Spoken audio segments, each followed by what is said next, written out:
to thank all of you for following the social distancing and face mask guidelines. By doing so, you help keep all of us safe and allow us to continue sharing these absolutely incredible animals with all of you. Now please everyone, enjoy Orca Encounter!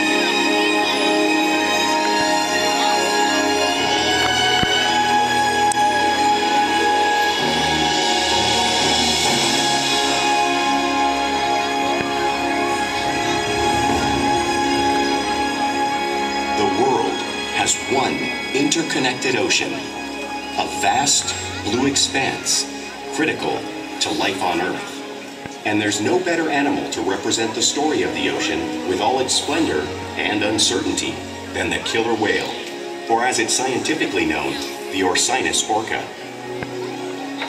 The orca lives in every corner of the ocean, from the Arctic to the Atlantic, the Southern to the Indian, to the mighty Pacific and beyond.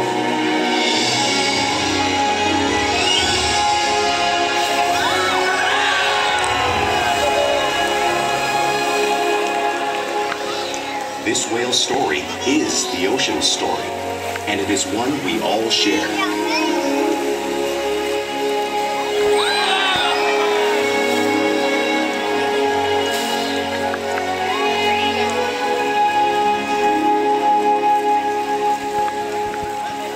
Welcome to SeaWorld's Orca Encounter. We are honored to introduce you to this intriguing and majestic animal.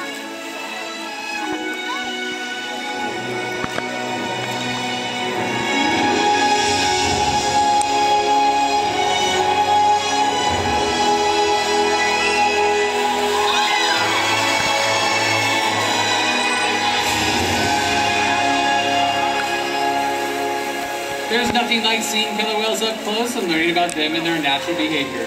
We hope this Orca Encounter will give you a greater appreciation for these incredible animals and all that they represent.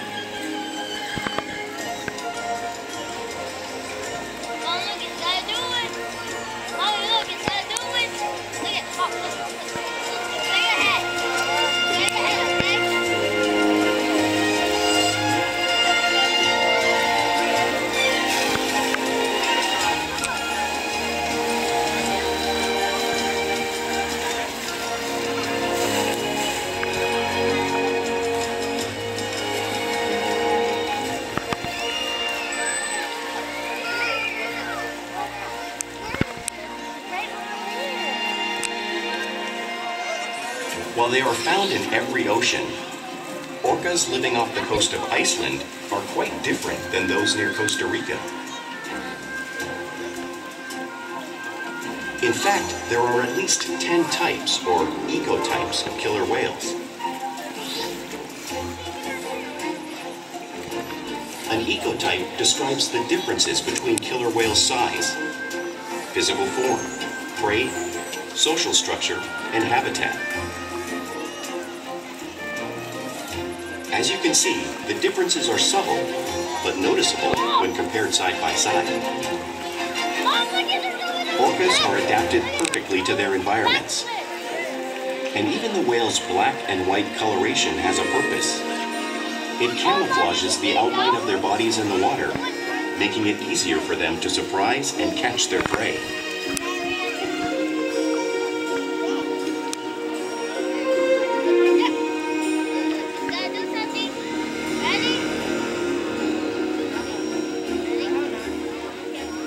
When viewed from above, the black of the whale blends in with the dark depths of the ocean.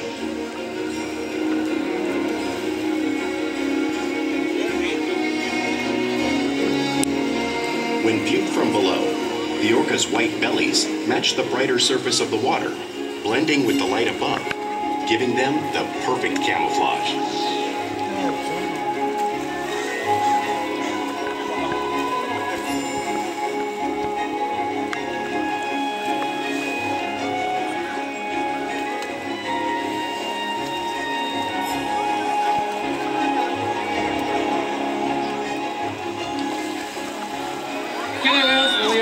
natural wonder. And Orkid and Shouka here are going to help me show you some of their physical characteristics.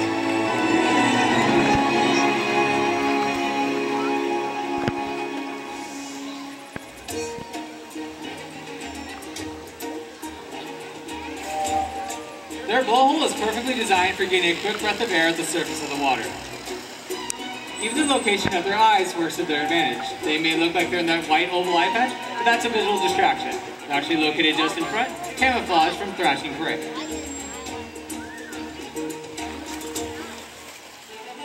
The fins on their back are called dorsal fins and help to stabilize them while they swim, and also helps to regulate their body temperature.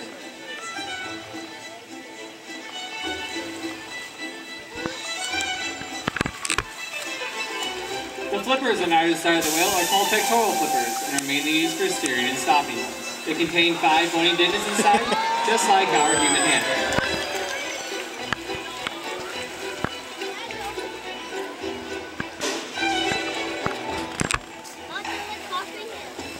The lobes on either side of the killer whale's tail are called flukes. The tail flukes are the killer whale's engine, propelling them at speeds of nearly 30 miles per hour. So they swim the fastest and use the most power in propelling their nearly 10,000-pound bodies up and out of the water.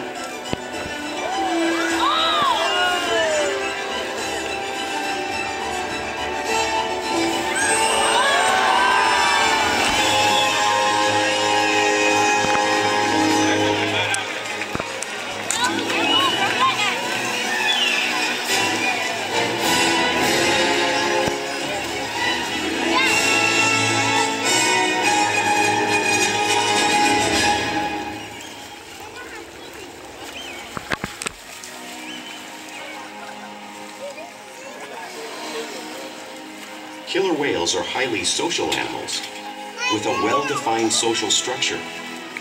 An orcapod is always led by a female. Though just half the size of her male counterpart, she is in charge.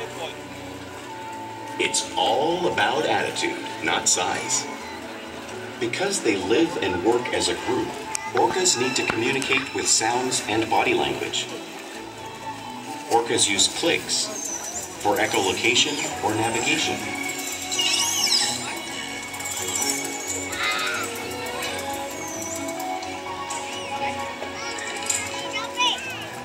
Whistles to socialize in the pod.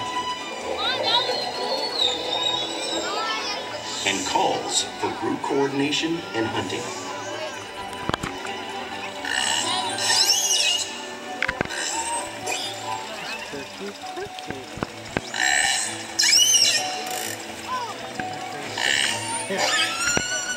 Vocal development studies here at SeaWorld show that early on, calves learn vocalization from their mothers. But as they grow, they learn from others close to them as well.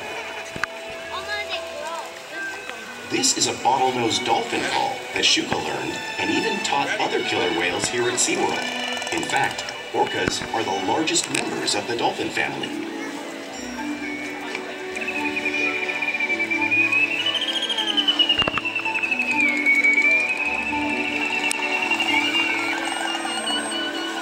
Whales here and in the wild use vocalization to communicate all the time.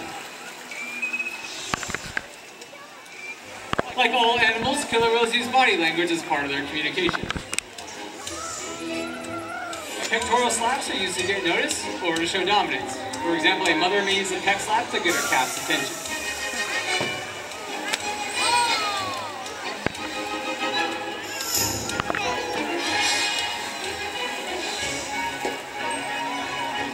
But when they really want to be heard, they preach.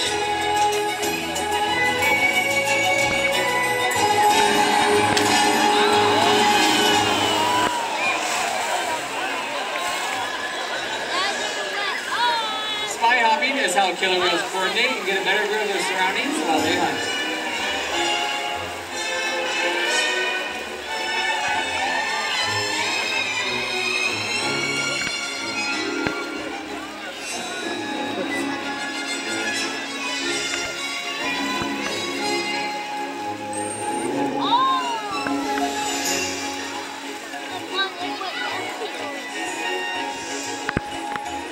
fluke slaps are another form of communication that killer whales would use out in the wild.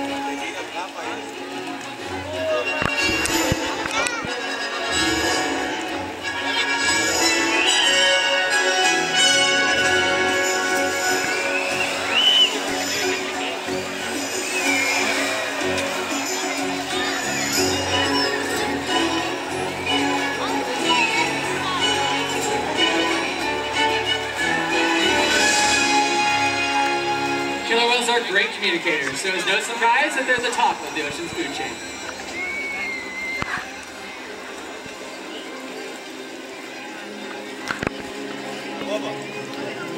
Killer whales work together to rear their young, protect their pod, and most importantly, pursue and catch their prey. Every day they cooperate to survive in the wild oceans of the world. The orca's hunting techniques are as varied as the whales themselves. Norwegian killer whales will circle herring, herding them together. The whales use sounds to coordinate with each other and to disorient the herring. With the fish confused and contained, the whales stun them with their powerful tail flukes, making for an easy meal.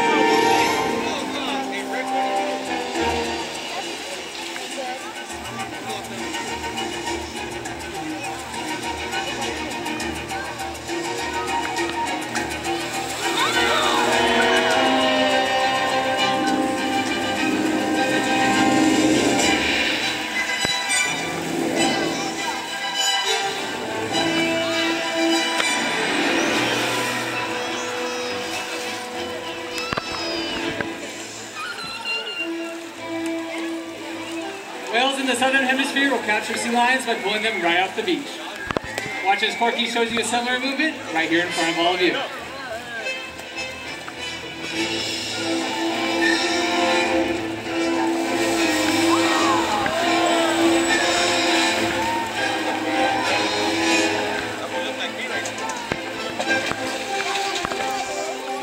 Antarctic whales are actually create waves to wash over floating ice, knocking seals into the water.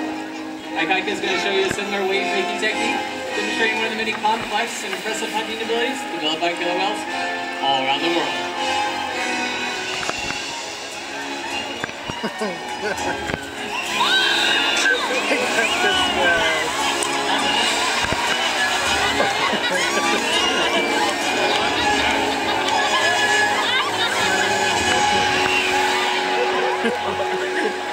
Now you just see these waves crashing in front of you. You can't really imagine the amount of water this place until you experience it firsthand.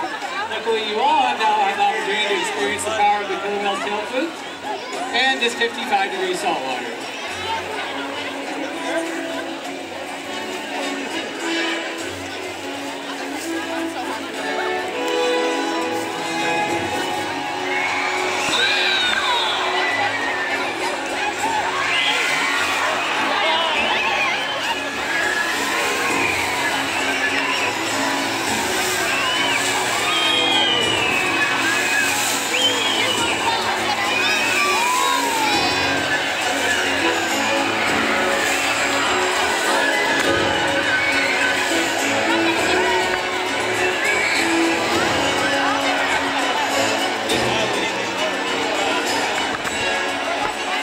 Oh no. Okay, good.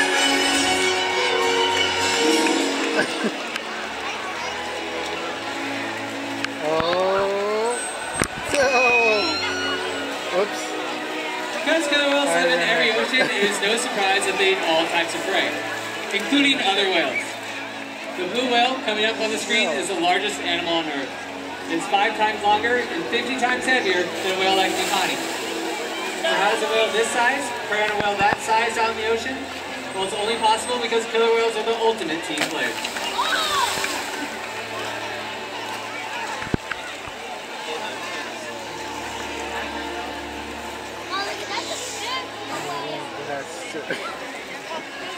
In this example, we see the larger male orcas surround a sperm whale, forming a parade. While the females continue to drive the whale forward until it reaches exhaustion. The calves then move in to join the adults in the group. Whatever their prey, killer whales always cooperate and hunt together, making them a highly successful predator.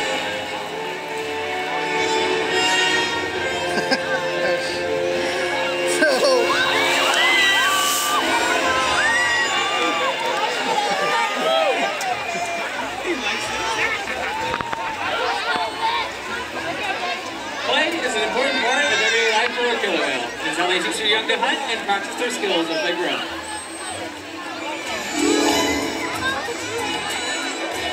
Orcas spend a lot of time showing out their playful side in the wild and right here at SeaWorld.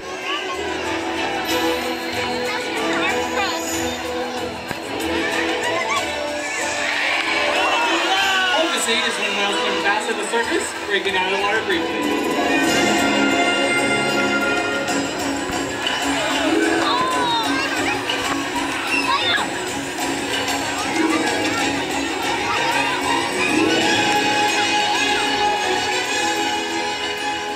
See them doing this when catching a ride in the wake of the boat or when surfing in a wave.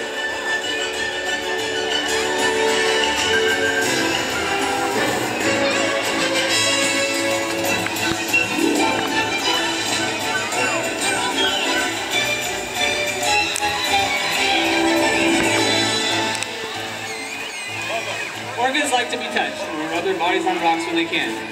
Makani is going to show you a similar behavior right here like you might see in British Columbia.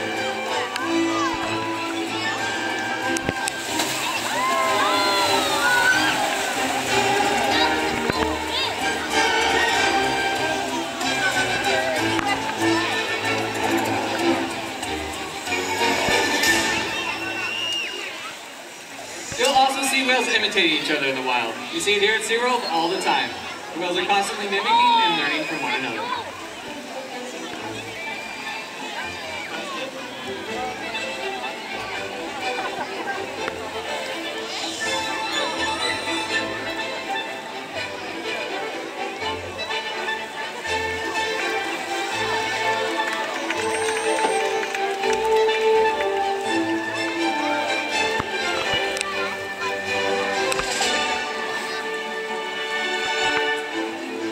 Playful behavior has a purpose. In the wild, a tailwhip may be used to stun fish, but today, these whales might just be stunning all of you.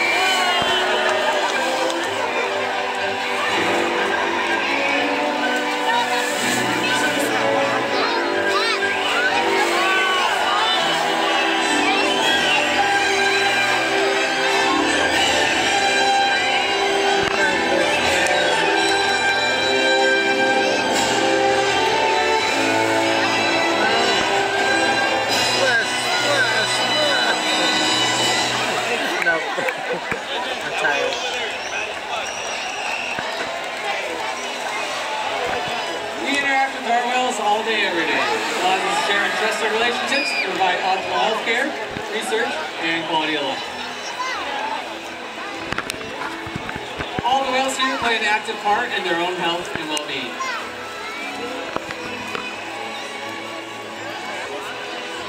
If you look across the way, you can see one of our whales, Ikaika, presenting his tail flukes to his behaviorists. This allows our veterinarians to come poolside and obtain a blood sample to monitor his overall health.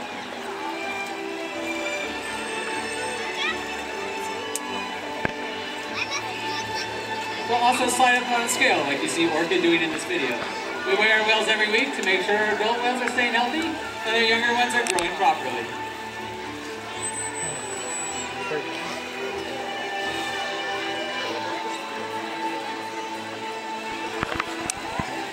They'll even provide a breath sample from their blowhole. All these behaviors are possible because of the trust relationships built day after day, right here at SeaWorld. Now everyone, I'd like to take a moment to introduce a very special whale. This right here is Corky. Corky is our oldest whale here at 55 years old. She weighs over 8,000 pounds, and despite her age, she's still one of our most athletic and fastest whales here. Corky has participated in many different research projects to help sustain her species out in the wild. She's a very fun whale and very gentle, and is often the first one that trainers work with when they come to Chamois Stadium. We challenge our whales every day to engage and stimulate their minds. Diet, exercise, and of course play help keep our whales in great shape.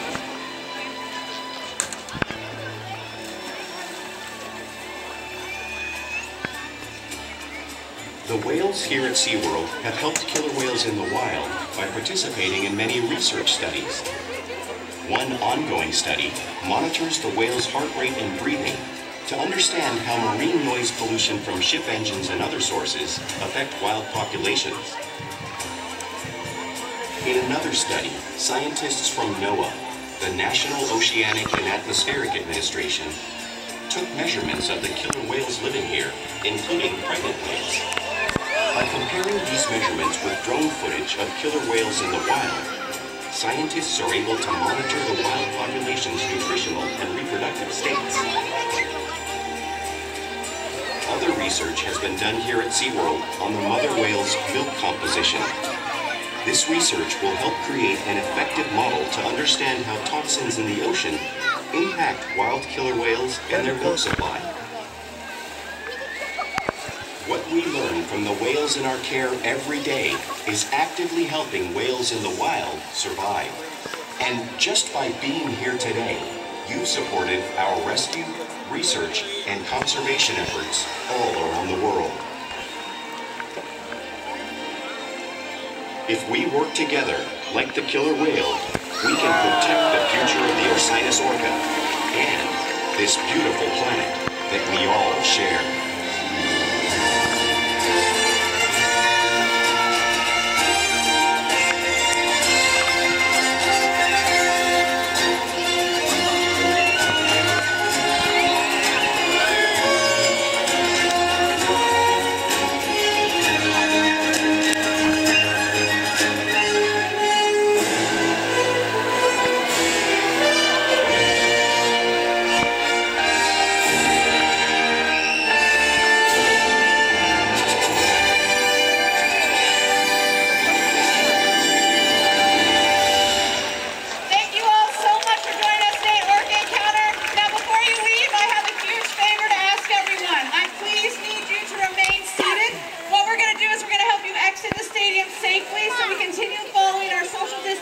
Safety guidelines. We want to make sure that you're all healthy and safe, okay?